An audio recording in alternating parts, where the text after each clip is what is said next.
마태복음 22장.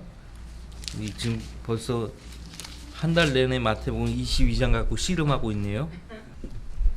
지난 시간에 부활이 없다고 말을 하는 사두개인들이 주님께 이제 부활의 몸에 관한 논쟁을 제기했어요.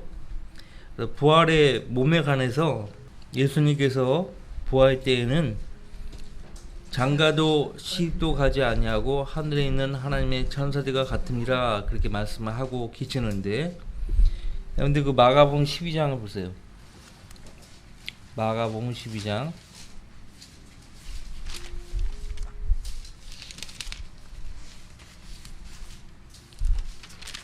25절 말씀. 그들이 죽은 자들로부터 살아나면 죽은 자들로부터의 부활이 있고 죽은 자들의 부활이 있습니다. 그 구분할 수 있어야 돼요. 자, 죽은 자들이 부활이에요. 그것은 악인들의 부활이에요. 예수님께서 요한복음 5장에서 말씀하시는 저주의 부활을 가리킵니다. 계시록 20장에 의하면요, 죽은 자들이 부활해서 하나님의 심판을 받기 위해 그 앞에 서는 것이에요. 죽은 자들의 부활이에요. 악인들의 부활이에요. 저주의 부활이에요. 생명의 부활은 죽은 자들로부터의 부활입니다. 그들이 죽은 자들로부터 살아나면 장가가고 시집가는 것이 아니라 하늘에 있는 천사들과 같이 되느니라. 그러나 죽은 자의 살아남에 관하여 너희는 모세의 책 중 가시덤불에서, 출애굽기 3장 6절 말씀이죠. 하나님께서 그에게 어떻게 말씀하셨는지 읽어보지 못하였느냐?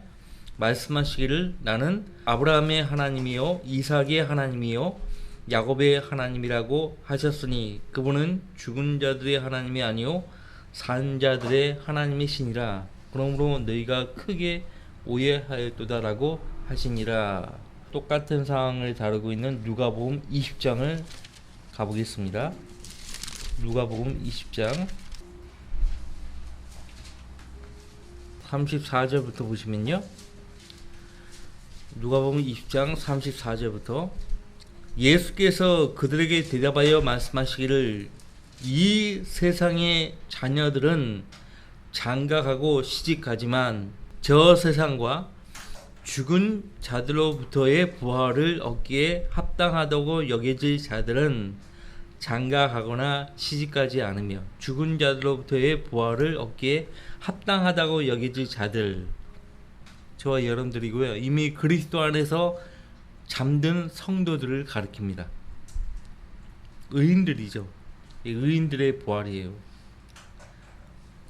장가가거나 시집가지 않으며 그들은 다시 뭐라고요?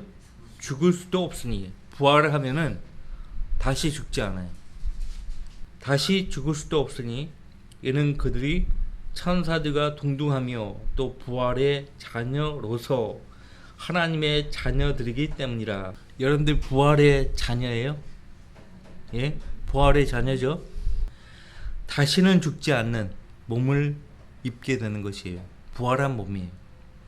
30절 죽은 자들이 일으켜지는 고로 모세도 그가 주를 아브라함의 하나님 이삭의 하나님 야곱의 하나님이라 부를 때 가시덤불에서 이를 밝힌 것이라. 그분은 죽은 자들의 하나님이 아니요 산 자들의 하나님이시니 이는 모든 사람이 그분께는 살아있음이라고 하시더라. 보셨죠? 부활의 자녀들. 부활 때에는 하늘에 있는 하나님의 천사들과 같다 그렇게 말씀을 하고 있는데, 아담을 사람이라고 부르셨어요. 하나님이. 그 사람이라는 뜻이 뭐냐면 원래는 그 남자죠. 남자. 똑같은 사람인데 자궁을 가진 사람, 그래서 여자라고 하는 거예요. 우먼이라고 하죠. 우먼. WO가 붙었죠. WOMB. 그래서 여자예요. 성경에 무지하면 이 기본적인 사실마저도 알 수가 없죠. 성경에 나오는 모든 천사는 남자입니다. 남성이에요. 남성인데 거기 요한계시록 14장 6절 말씀 보세요. 천사는 날개가 없어요. 영입니다. 모든 영들은 날개가 없어도 날아가는 거예요. 그림을 그릴 때는 이 천사인지 뭔지 알 수 없기 때문에 알아보기 쉽게 날개를 그리는 거예요. 자, 또 내가 보니 다른 천사가 하늘 한가운데로 날아가는데, 천사가 날아가요. 그 14장 6절 말씀, 그가 땅에 사는 자들과 모든 민족과 족속과 언어와 백성에게 전할 영원한 복음을 가지고 라고 해서 날아간다고 되어 있죠. 그런데 거기 요한계시록 천사의 척도가 나옵니다. 거기 21장, 계시록 21장 17절,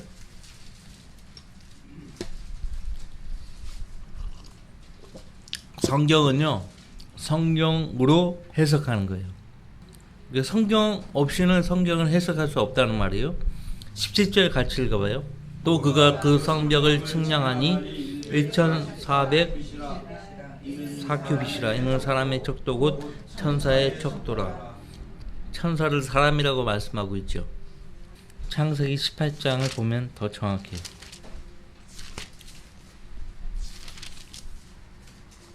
여자도 아니고 아기도 아니에요. 남자예요, 남자. 하나님께서 첫 번째 남자를 사람이라고 명하셨어요. 사람. 그 사람의 뜻이 뭔지 알죠? 붉은 진흙이에요. 아담이라는 뜻이요. 사람이라는 말인데, 그 아담, 사람의 뜻이 뭐냐면 붉은 진흙이에요. 왜? 하나님께서 흙을 이겨가지고요, 사람을 빚으신 거예요. 창세기 18장 보셨죠? 18장이 주께서 마물의 평지에서 그에게 나타나셨더라. 주께서 여기 고딕체 주는 주의 천사예요. 창세기 18장 1절, 그가 그 날에 더울 때에 장막문에 앉았다가 눈을 들어 보았더니 뭐라고 되어 있어요? 보라, 세 사람이 자기 곁에 서 있더라. 그가 그들을 보자 장막문에서 뛰어나가 그들을 맞으며 몸을 땅에 굽혀 절하고. 아브라함이 이 세 사람을 보았는데, 이 세 사람의 정체가 누구인가 하니까요, 천사들입니다. 천사들. 세 명의 천사들을 아브라함이 맞이한 것이에요. 또 봅시다. 거기 다니엘서 9장 보세요. 다니엘서 9장.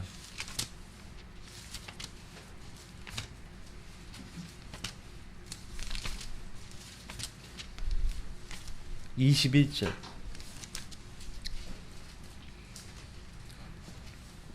곧 내가 기도로 말하고 있을 때 내가 처음에 환상에서 보았던 그 사람 가브리엘이 빨리 날아와서 저녁 예물을 드릴 즈음에 나에게 이르니라. 가브리엘. 미카엘과 가브리엘은 천사장이죠. 천사장. 근데 천사장도 천사잖아요.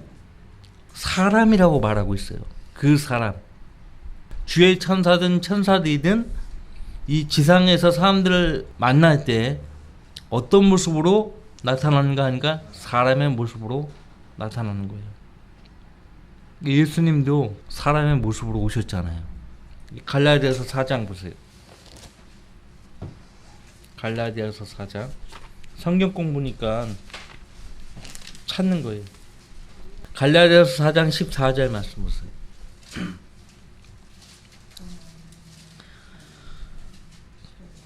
또 너희는 나의 육체 안에 있는 나의 시련을 무시하거나 거절하지도 아니하였고 오히려 하나님의 천사같이 곧 그리스도 예수같이 나를 영접하였도다. 예수님을 하나님의 천사라고 말씀하고 있죠. 구약에서 주의 천사는 성육신하기 전에 활동하셨던 예수님이에요. 예수님 원래 계셨던 분인데 성령으로 잉태되어 오신 것이에요. 이것은 인간의 이성으로는 도저히 납득할 수 없는 진리예요. 그래서 신비라고 하는 것입니다. 신비. 그 누가복음 24장 한번 더 봐요. 더 확실해집니다. 누가복음 24장 4절 말씀 같이 읽어봐요. 제자들이 이제 예수님 부활을 한 뒤에 당황해하는 행동을 우리가 보는 것이에요. 그들이 매우 당황해하고 있을 때 보라 두 사람이 빛나는 옷을 입고 그들 곁에 서 있더라. 이 두 사람의 정체가 누구예요? 천사들이에요. 23절 그의 시체를 보지 못하고 그들이 돌아와서 말하기를 그가 살아있다고 말하는 누구예요? 천사들의 환상을 보았다는 것입니다. 그래서 앞에서 빛나는 옷을 입고 나타난 그 두 사람은 누구예요? 천사들이에요. 사도행전 1장에서도 뭐라고 되어 있어요? 그 사람으로 나오잖아요. 사람. 사도행전 1장에 사람으로 나와요. 10절 주께서 올라가실 때 승천하실 때 그들이 하늘을 주시하고 있는데 제자들이 하늘을 주시하고 있는데 보라 흰 옷을 입은 두 사람이 그들 곁에 서서 말하기를 여기 흰 옷을 입은 두 사람이 누구예요? 아까 우리가 봤던 누가복음 24장에 천사들을 가리키는 거예요. 천사들을 가리켜요. 이제 확실해졌죠? 그러니까 구약에서 활동했던 천사들은 사람으로 나타난 거예요. 사람으로. 그게 어떻게 가능한가? 가능해요. 근데 지금은 천사들이 활동하지 않아요. 왜? 성령님이 성도 안에서 역사하기 때문에 굳이 천사들이 눈에 보이게 활동할 필요가 없는 거예요. 만약에 눈에 보이게 천사들이 활동하게 된다면 그 천사들을 붙잡고 숭배하려고 할 거란 말이에요. 안 그래도 로마 카톨릭은 보이지 않는 그 천사들을 억지로 주장을 한다고 골로새서 2장에서 바울 사도가 지적을 했잖아요. 심지어는 천사들을 숭배한다니까요. 골로새서 2장에 나와요. 천사들을 숭배하는 집단이 로마 카톨릭이에요. 성경에는 천사장 미카엘과 가브리엘 천사장만 나와요. 다른 천사들의 이름은 언급이 안 돼 있는데 카톨릭은 무슨 그렇게 많은 천사들의 이름을 알고 있는지 전설이에요. 지은 것입니다. 자기들 멋대로. 심지어는 루시퍼는 천사장도 아닌데 루시퍼를 천사장으로 그렇게 가르치잖아요. 루시퍼가 천사장인지 성경 어디에 나와요? 다만 고린도후서에서 사도 바울이 빛의 천사로 가장할 뿐이라고 언급할 뿐이에요. 빛의 천사로 가장할 뿐이지 빛의 천사는 아니거든요. 자, 마태복음 22장 다시 오셔서 29절부터 다시 봅시다. 예수께서 대답하여 그들에게 말씀하시기를 너희가 성경도 하나님의 능력도 모름으로 오해하고 있도다. 부활 때에는 그들은 장가도 시집도 가지 아니하고 하늘에 있는 하나님의 천사들과 같으니라. 그러나 죽은 자들의 부활에 관하여 하나님께서 너희에게 말씀하신 것을 읽어보지 못하였느냐 말씀하시기를 나는 아브라함의 하나님, 이삭의 하나님, 야곱의 하나님이라 하셨으니 하나님은 죽은 자들의 하나님이 아니요 산자들의 하나님이시니라고 하시더라. 이 산자들을 가리켜 아까 누가복음 20장에서 부활의 자녀들이요 하나님의 자녀들이라고 말씀하셨죠. 그죠?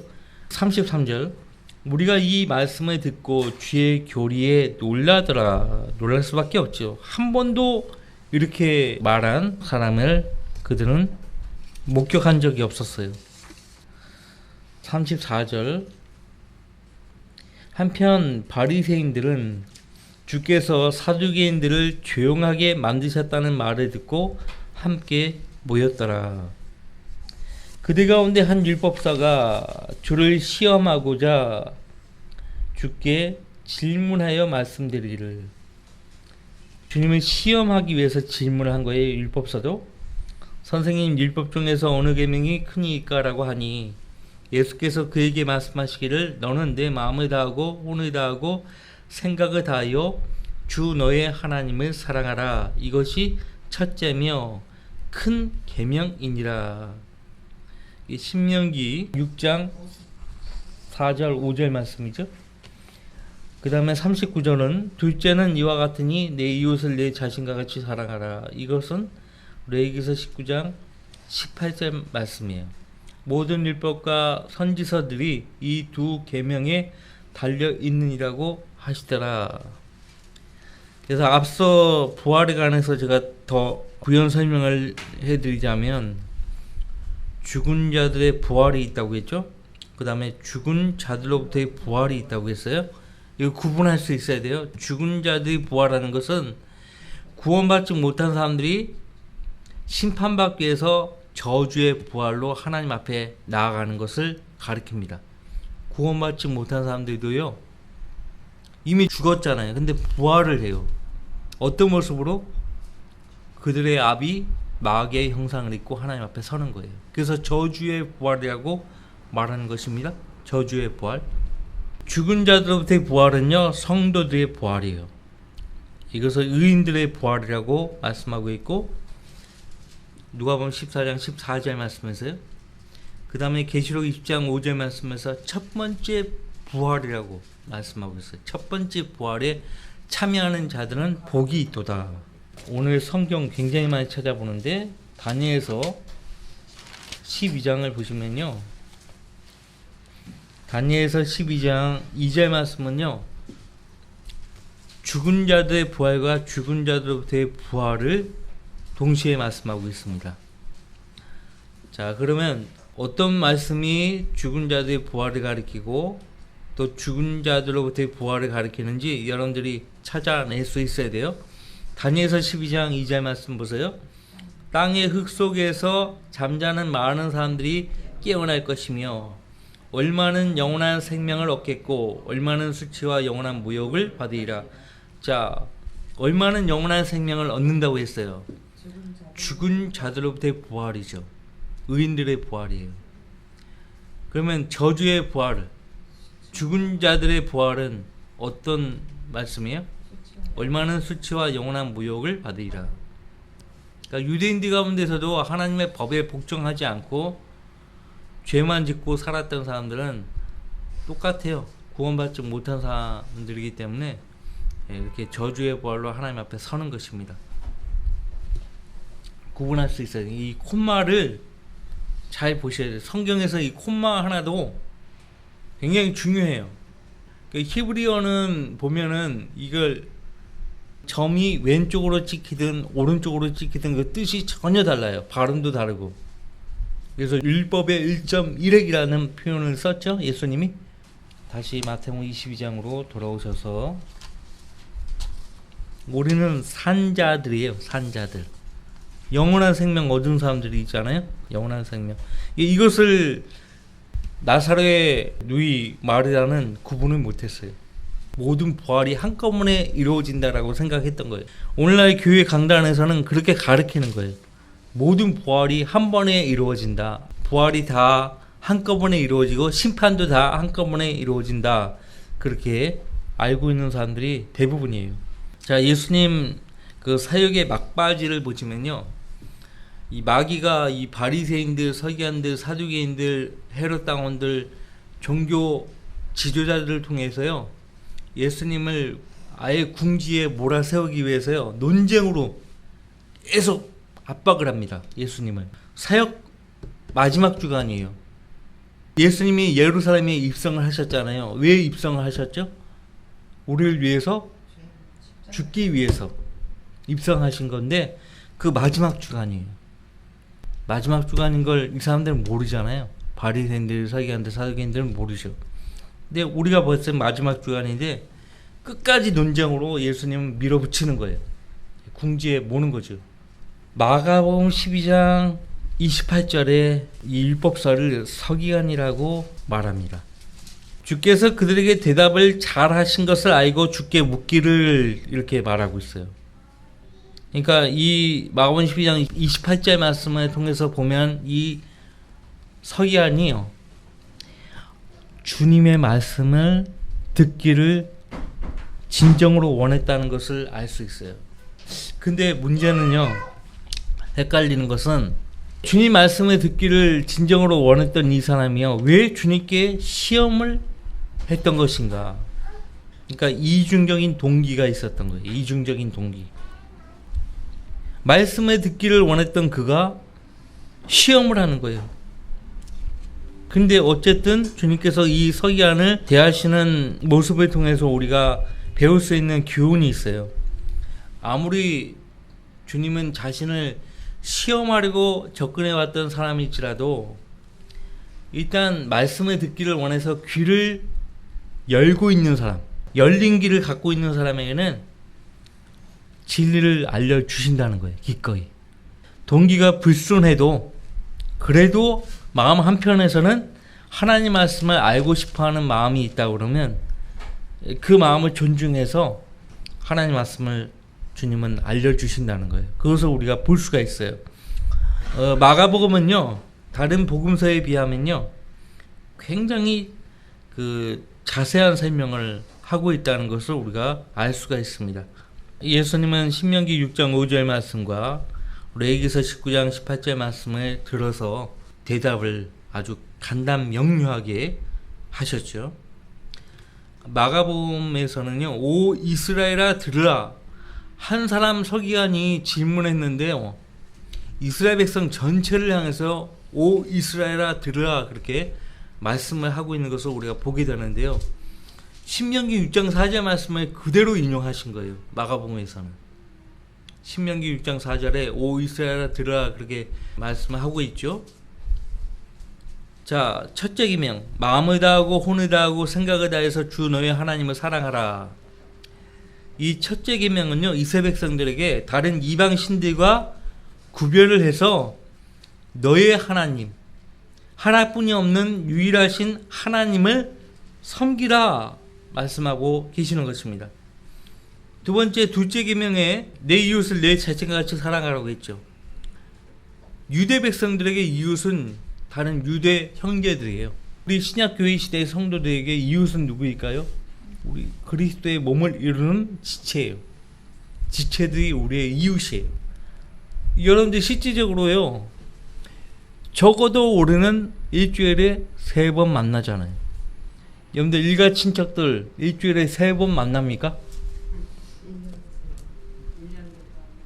그렇죠. 얼마나 친합니까? 우리는 서로에게 이웃이에요. 육신의 혈육들도 일주일에 그렇게 2-3번 만나지 않아요. 그러니까 마귀가요, 얼마나 시샘을 하는지 아셔야 돼요. 자주 주님의 이름으로 모이는 성도들을 이간질시키는 거예요. 여러 가지 모양으로 이간질시켜요. 성도 개개인이 순수한 마음으로 행동하는데요, 그걸 이상하게 생각하는 거예요. 의심하는 거예요. 그러면 안 돼요. 의심하게 해서도 안 돼요, 사실. 내가 뭐 의심스러운 그런 동기로 하는 건 아니지만은 의심할 수도 있겠구나. 그러면 내가 하고 싶은 것을요, 그냥 좀 참는 것도 좋은 방법이에요. 사도 바울이 고린도전서에서 그렇게 설명하잖아요. 어떤 형제의 양심을 거스르는 행위는 하지 않겠다고. 만일 먹는 고기에 대한 문제라면 나는 이 세상이 존재하는 한 그 형제를 위해서 고기를 먹지 않겠다, 그렇게 말하잖아요. 구약적인 개념으로 이웃이란 야곱에서 태어난 한 피 받은 형제를 의미하죠. 그러니까 유대 백성들에게 이웃은 유대 백성들이에요. 모든 율법과 선지서들이 이 두 계명에 달려 있느니라.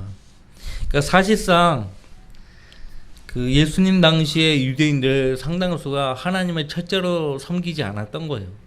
무엇보다 자기 이웃을 자기 자신과 같이 사랑하지 않은 것이에요. 그 대표적인 예가 누가복음에 나와요. 부자와 나사로. 부자와 나사로. 왜 부자가 지옥 갔어요? 하나님이 계명을 어긴 거예요. 자기 이웃, 자기 형제를 업신여긴 거예요. 동정심도 없어요. 그거 말고도 더 많은 죄가 있었겠죠, 그 부자가. 그죠? 그래서 지옥 간 거예요. 무조건 부자면 다 지옥 가는 거 아니에요. 어떤 사람은 그 누가복음에 나오는 그 비유를 보고 부자가 되면 다 지옥 가는 거 보다, 이렇게 생각하는 사람도 있어요. 가난하면 다 천국 간다고 생각하는 사람이 있어요. 멍청한 사람들이죠. 멍청한 사람들이 잘 몰라서 그래요. 율법과 은혜를 구분하지 못하는 사람들이. 로마서 13장 10절로 13절에 바울 사도가요, 똑같은 말씀을 하고 있죠. 하나님을 사랑하는 것과 이웃을 사랑하는 이 두 가지 계명은 우리 마음판에 항상 새겨 넣어서 우리의 올바른 신앙관을 세워야 하는 것입니다. 자, 이 순서가 중요해요. 하나님을 철저로 사랑하는 것이 우선이에요. 이웃을 내 자신을 사랑하는 것은 그 다음 순서예요. 이것을 오늘날 교회들은 바꿔버렸죠. 하나님은 뒷전이고 이웃들, 그 이웃의 의미도 몰라요, 그 사람들. 아니, 자기 그 교회에 어려운 사람들이 있을 거 아니에요. 그 어려운 사람들을 도와야지. 왜 밖에 있는 사람들을 도우려고 하냐고. 밖에 있는 사람들은 국가에서 보건복지부가 하는 거고, 교회에서 하는 일은 그 일이 아니에요. 교회는 교회 안에 있는 가난한 성도들을 돌보는 거예요. 쌀 갖다 주고 계란 주고 막 그러는 이상한 교회들이 많죠. 그건 사랑을 실천하는 것이 아닙니다. 자, 그러니까 죄인들은 항상 진리의 말씀보다 사랑을 더 중요시하죠. 의보다 평화를 내세우죠. 성경은요, 사랑 전에 진리를 먼저 내세우고요, 화평 이전에 의를 먼저 내세웁니다. 멜키세덱의 뜻도 의의 왕이고 그 다음은 살렘 왕, 곧 화평의 왕이라고 히브리서 7장 2절에서 말하고 있죠. 의가 먼저예요. 화평은 나중이에요.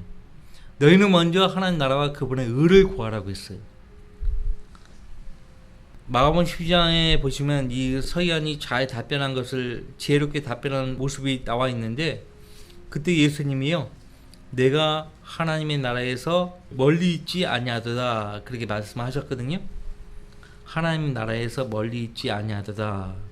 이 서기관이 주님께 의로운 대답을 했다는 것을 말하신 것이에요. 와, 오늘 마가복음 20장을 다 보려고 했는데 천사에 대해서 살펴보다가 시간이 이렇게 많이 가버렸습니다. 다음 주에 완전히 다 마치겠습니다.